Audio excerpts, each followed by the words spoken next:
Humanitarian and human rights groups have criticized the relocation proposal, saying the island is flood-prone, vulnerable to frequent cyclones, and could be completely submerged during a high tide.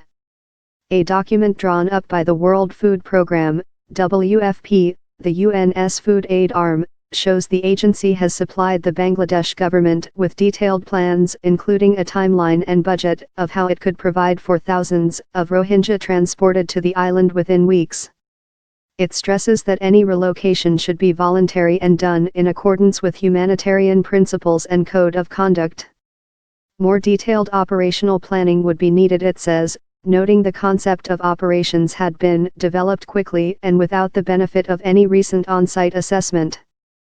Gemma Snowden, communications officer for WFP in Cox's Bazar, said the organization was part of ongoing discussions with the government over the future of the refugee response.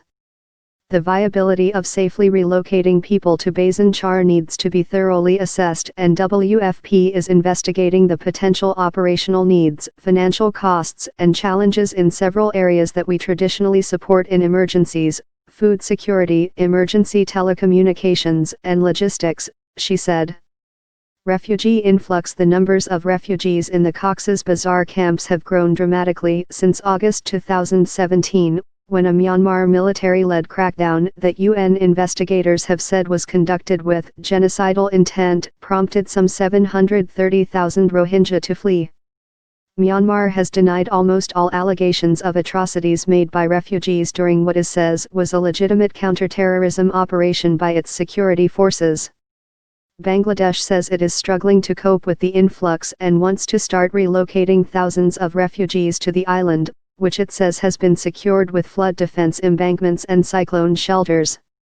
"We are in talks with UN agencies, and they have agreed," he said.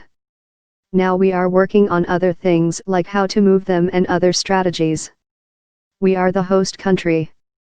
We will decide where to keep them. And we are doing everything to ensure their safety and security."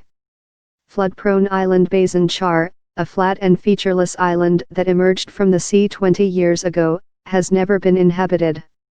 Housing with corrugated iron roofs and concrete floors and walls for about 70,000 people had been built, but there were only enough cyclone shelters for 17,000. A UN human rights investigator who visited in January said earlier this month she feared a new crisis if Rohingya were taken to the island. On Thursday, a poem by a Rohingya refugee titled "Do Not Send Me to the Island" was posted to social media. "I'm a human being, I deserve all human rights," it read.